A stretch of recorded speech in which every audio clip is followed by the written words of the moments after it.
창세기 1장 1절 말씀, 제가 하나님 말씀을 봉독하겠습니다.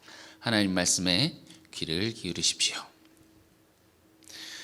태초에 하나님이 천지를 창조하시니라. 아멘. 이것은 하나님 말씀입니다. 하나님께서 오늘 이 말씀을 통해서 우리에게 은혜 베풀어 주시기를 원합니다. 여러분, 우리가 창세기를 이제 읽게 되었습니다.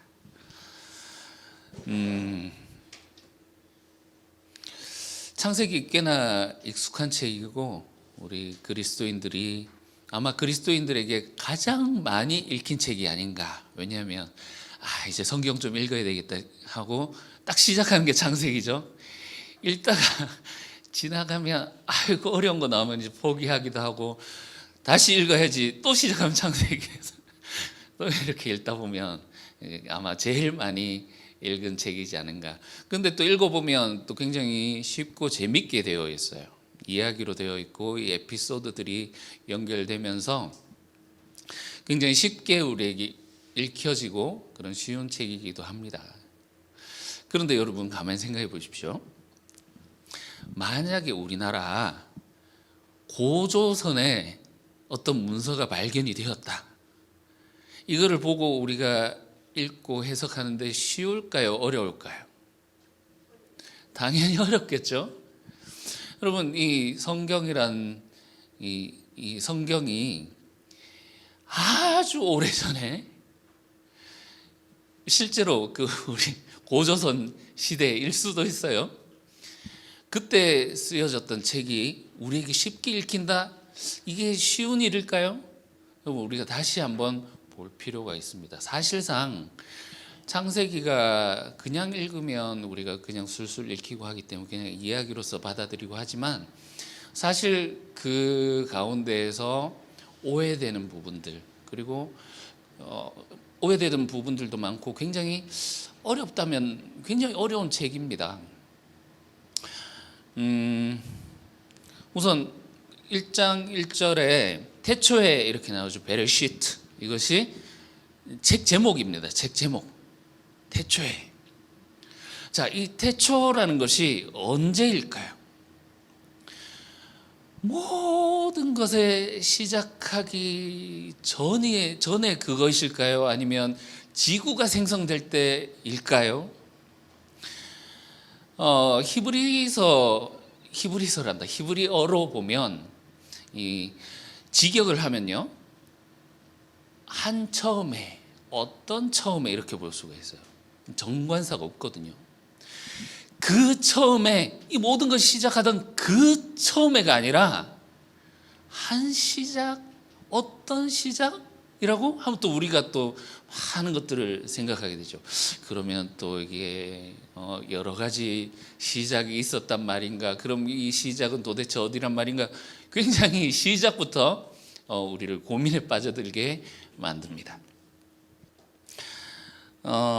이렇게 너무 이렇게 깊게 들어가거나 크게 생각하지 마시고, 어쨌든 창세기가 말하고자 하는 바는 여러분, 오늘날 우리의 눈으로 볼 것이 아니라 그 당시의 배경과 그 당시 사람들의 눈으로 보아야 읽혀진다 하는 것이 있습니다.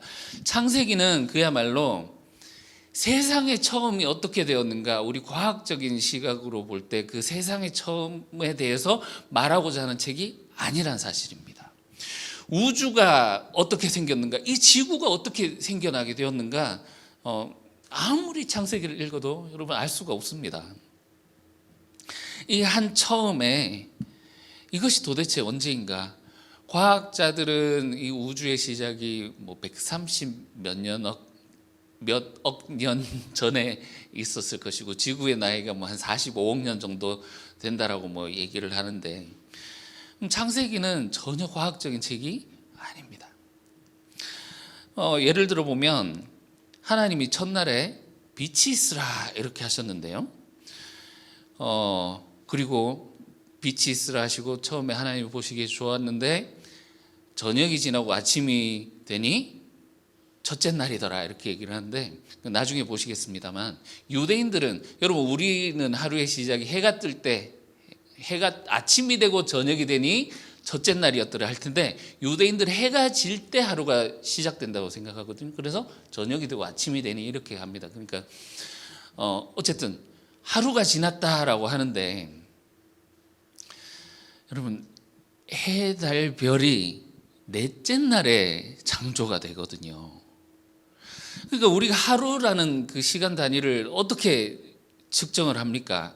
해가 뜨고 지는 것을 보고 하루를 측정하고, 달을 보면서 계절, 절기를 측정을 하고 하지 않습니까?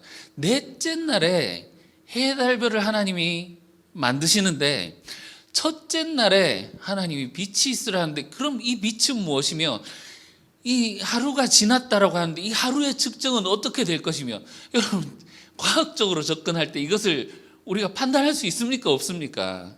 그렇게 볼 수가 없다라는 거죠.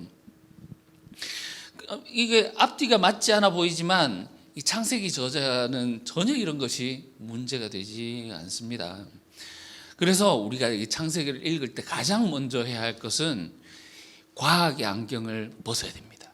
우리 현대인들은 과학이라는 이 안경을 딱 쓰고 있는 것이 기본적으로 되어 있어요. 이것이 사실인가 아닌가, 과학적인가 아닌가, 그럼 거짓이야 하고 딱 이렇게 판단하는, 이것이 우리의 현대인들의 눈에 있는 그 세계관이죠. 가인 같은 경우도 여러분 보시면,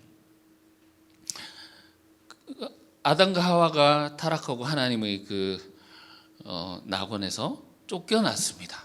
그래서 아담과 하와가 자녀를 낳았는데 가인과 아벨이죠. 가인이 동생 아벨을 죽였어요. 그런데 그 뒤에 나오는 반응들이 참 읽어보면 굉장히 조금 어려운 부분들이 있습니다. 사람들이 자기를 죽일까 봐 두려워하더라 이렇게 얘기를 하거든요. 아니 그 보면 아담과 하와밖에 없고 지금 아들 둘이 딱 낳았다고 있는데 사람들이 자기를 죽이다니요. 그리고 돌아다니다가 결혼을 했대요. 그럼 이 결혼했는 여자는 어디서 나온 것이며, 우리가 볼 때는 굉장히 어색하고 이상한 문맥들이 있지만 창세기 저자는 이런 것들이 개념치 않게 그냥 이제 이야기를 하는 것이 있더라는 거죠. 그래서 이 창세기는 어떤 과학적인 사실이나 객관적인 사실에 대해서 말하고자 하는 책이 아니다라는 겁니다.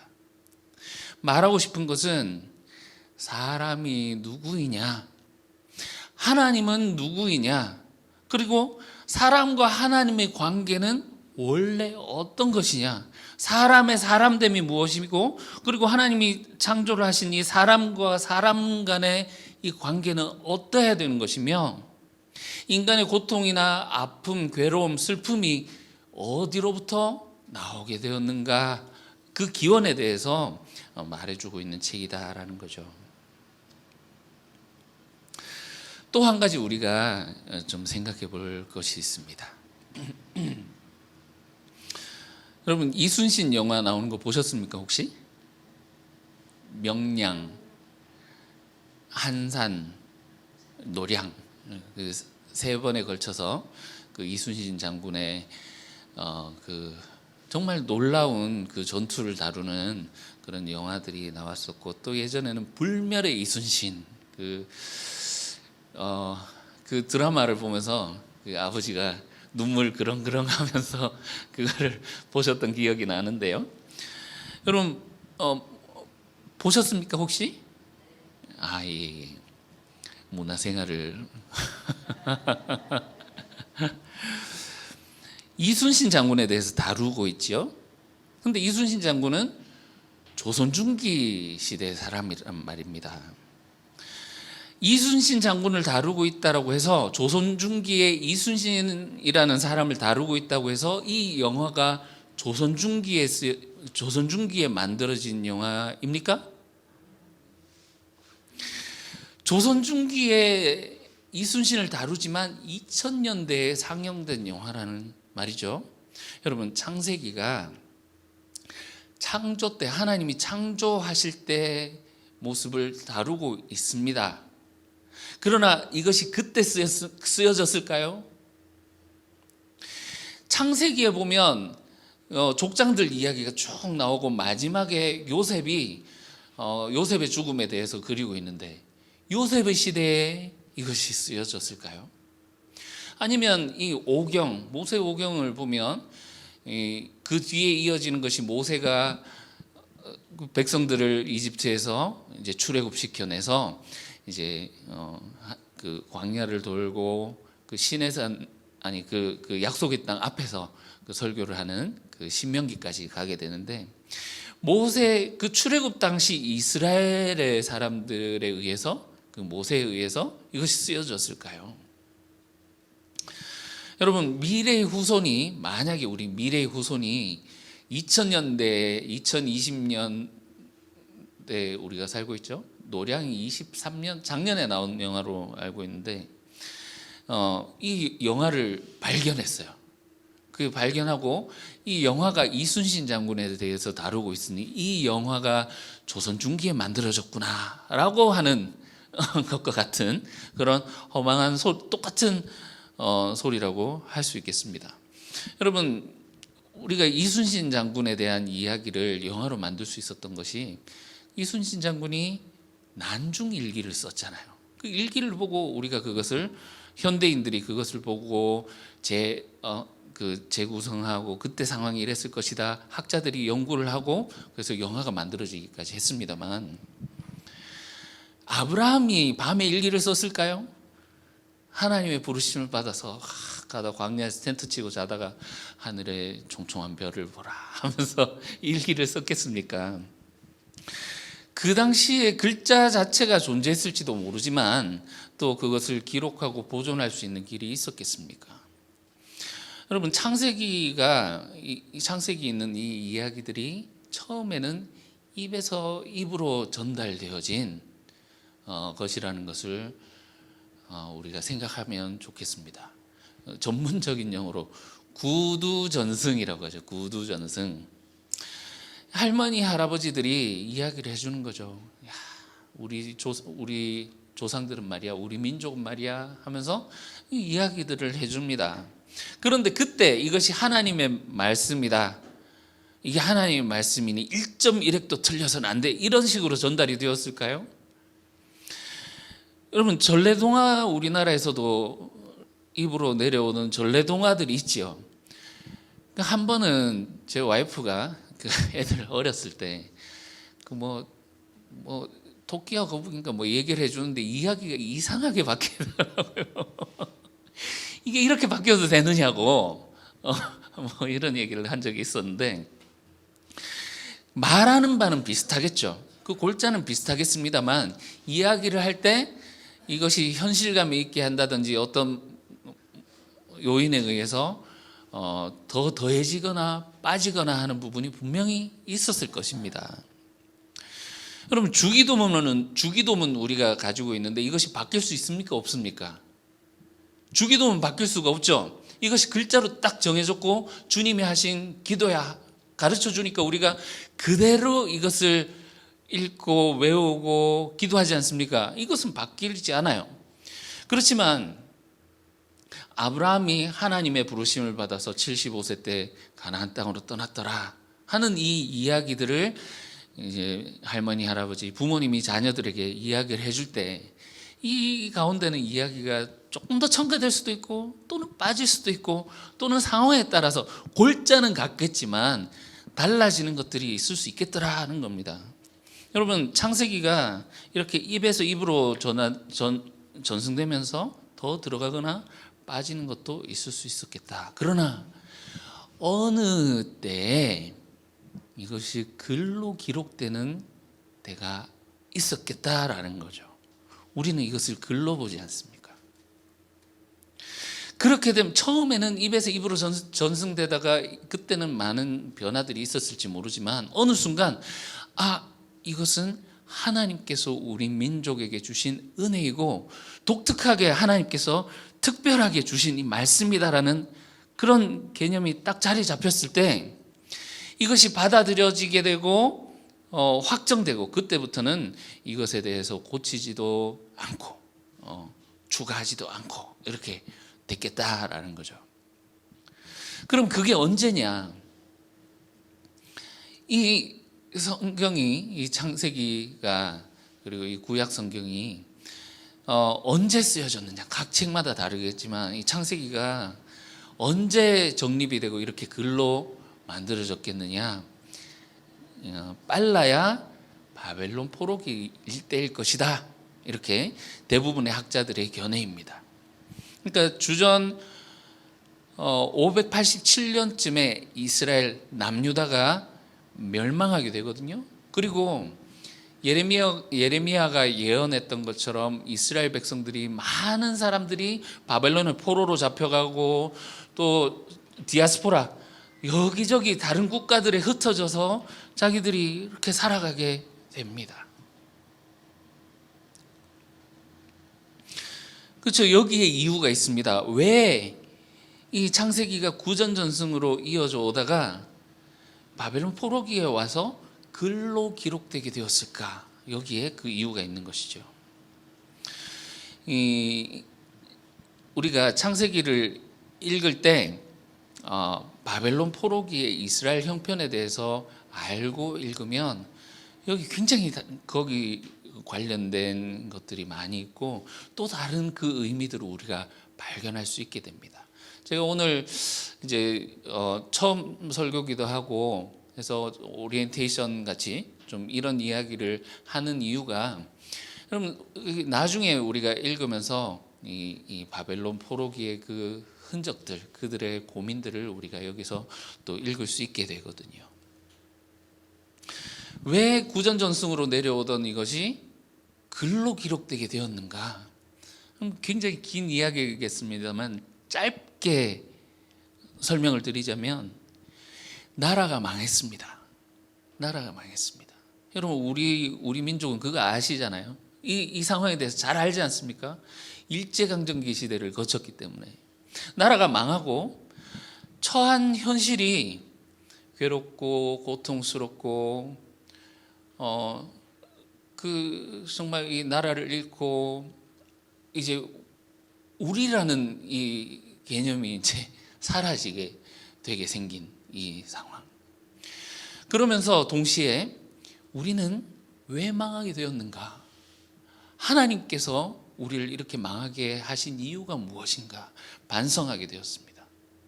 그리고 그러면 우리는 어떻게 살아야 되는가? 우리는 도대체 뭐지? 우리가 하나님이 약속하신 이 땅에서 쫓겨나게 되었단 말이죠. 물론 50년 후에 다시 돌아오긴 합니다. 다시 돌아오긴 합니다만 여전히 그 나라가 존재하지 않아요. 계속 이어지는 그 제국들의 그 지배 속에서 나라가 존재하지 않는 그 상황. 이 페르시아라든지 그 제국의 식민지인 채로 그 땅에서 살고 있거든요. 우리가 살아가는 땅이 이방인이 다스리는 땅이고 우리 것만이 아닌 상태인 거죠. 나라도 없죠. 임금도 없죠. 땅도 우리 땅이라고 있긴 있지만 우리 땅이 아니죠. 그러면 우리는 무엇인가? 이 정체성의 문제 있잖아요. 우리는 무엇인가? 나는 뭐지? 끊임없는 질문을 했을 것입니다. 그런 상황 속에서 이 사람들이 한 일이 이제 구전으로 내려오던 그 이야기들, 그리고 있던 그 자료들, 창출, 레민신 같은 이 자료들을 모아서 전기로 정리하고 또 기록하고 작업을 한 것이 바로 우리가 보고 있는 이 성경입니다. 이런 것들이 이때 이루어졌더라라는 거죠.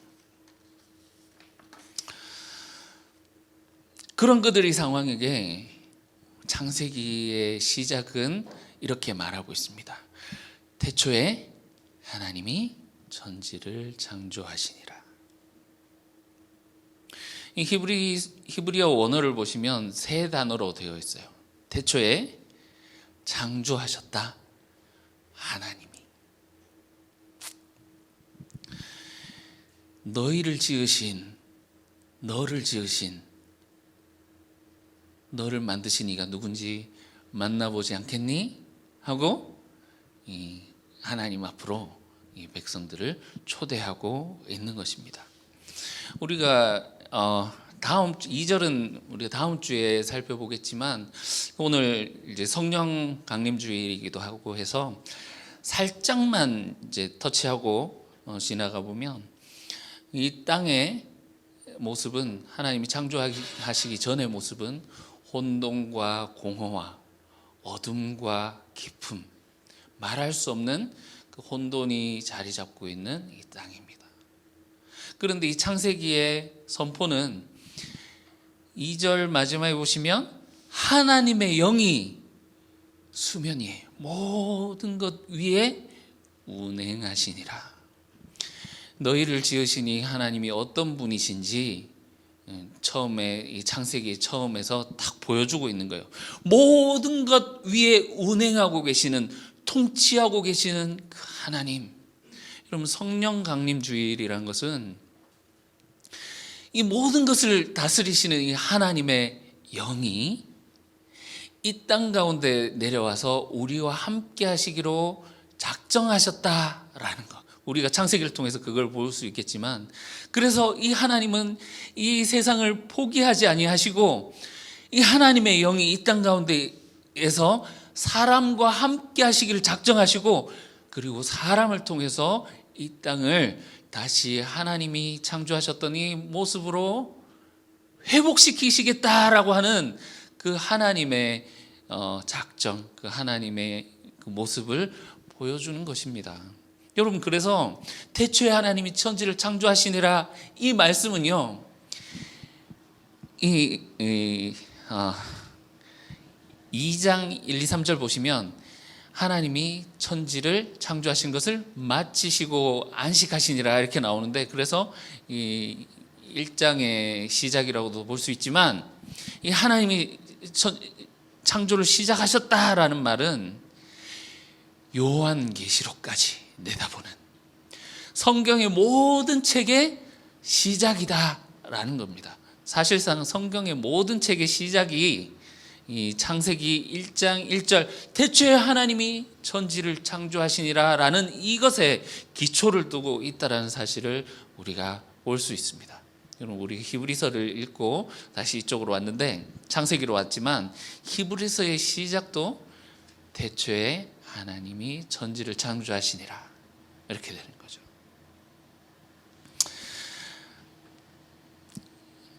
이 짧은 세 가지 단어, 태초에 창조하셨다 하나님이 하는 것을, 이 단어를 통해서 우리 모두의 근원 앞에, 근원 대신 하나님 앞에 우리 모두를 세워놓습니다. 여러분, 우리는 누구입니까? 이스라엘 백성들이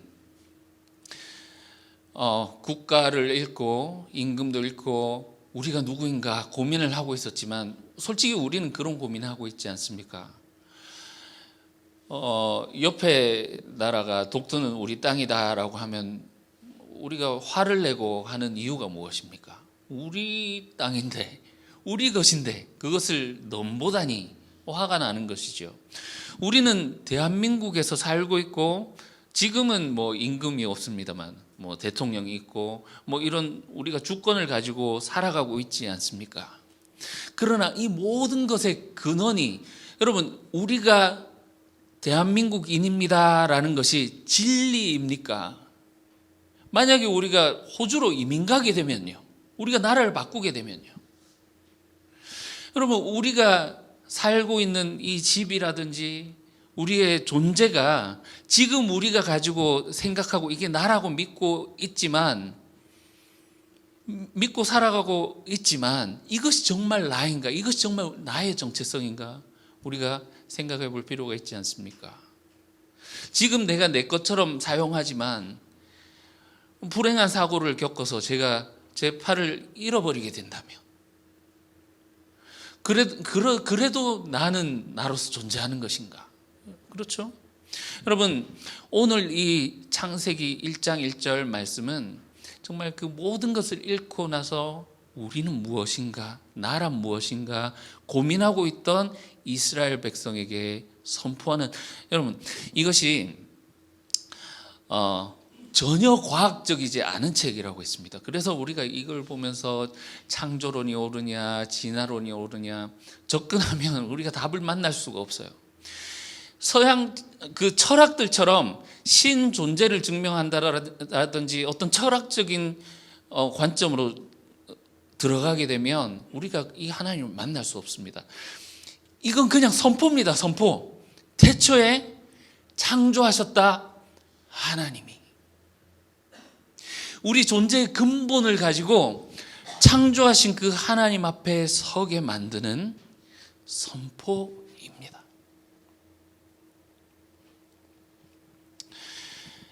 모든 존재하는 것의 근원 대신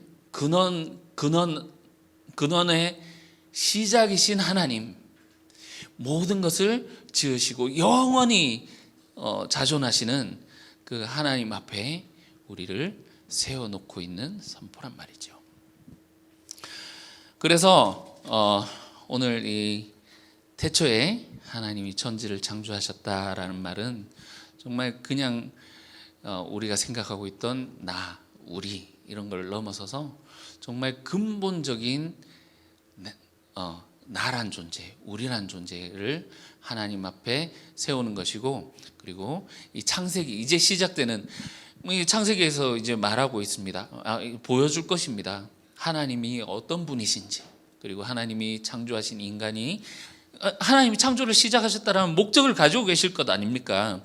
그 목적이 어떤 것인지, 그래서 이 창세기에서 보여주는 것이, 창조기사에서 보여주는 것이 하나님이 모든 만물을 만드셨구나 하는 것보다 만물의 질서를 어떻게 잡으시고 역할을 어떻게 하셨구나 라는 것에 초점을 두고 있다라는 것이죠. 그리고 이제 이 하나님이 어떤 분이신지, 그리고 우리가 어떤 자인지, 하나님이 지으시니 선하신 창조의 목적이 무엇인지 우리가 보게 되는 그 입구에 우리가 서 있습니다. 우리가 초대장을 받았습니다. 이제 어떤 작품 전시관, 이렇게 멋진 정말 그 멋진 작품들이 있는 그 전시관에 여러분 가보신 적이 있으시겠지만, 이 전시관 앞에서 이 작가를 만나보시겠습니까? 하고 이제 하나님이 창조하신 이 세계를 우리가 보게 될 텐데, 창조하신 분을 만나보시겠습니까? 하는 이 초대장을 우리가 받게 되었습니다.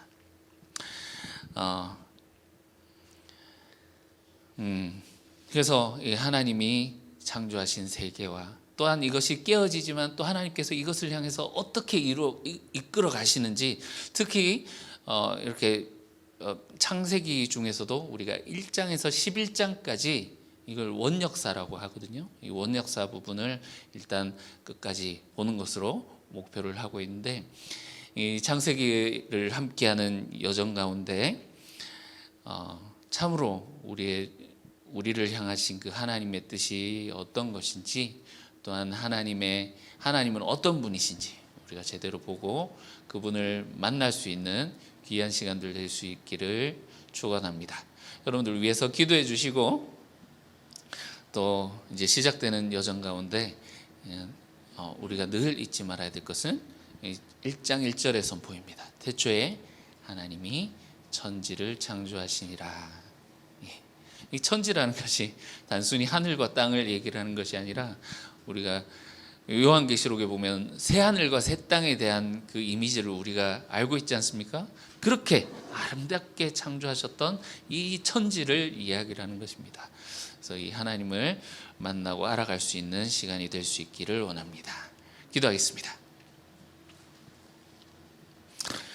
사랑하는 주님, 주님께서 모든 것을 창조하셨습니다.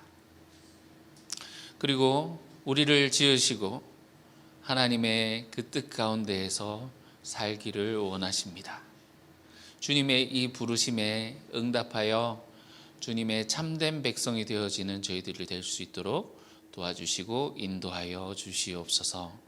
창세기를 읽어가는 전 과정 가운데 주님 은혜를 베풀어 주셔서 우리가 온전히 주님이 어떤 분인지 알게 하시고 그 가운데서 하나님을 만나는 귀한 은혜 누릴 수 있도록 도와주시옵소서.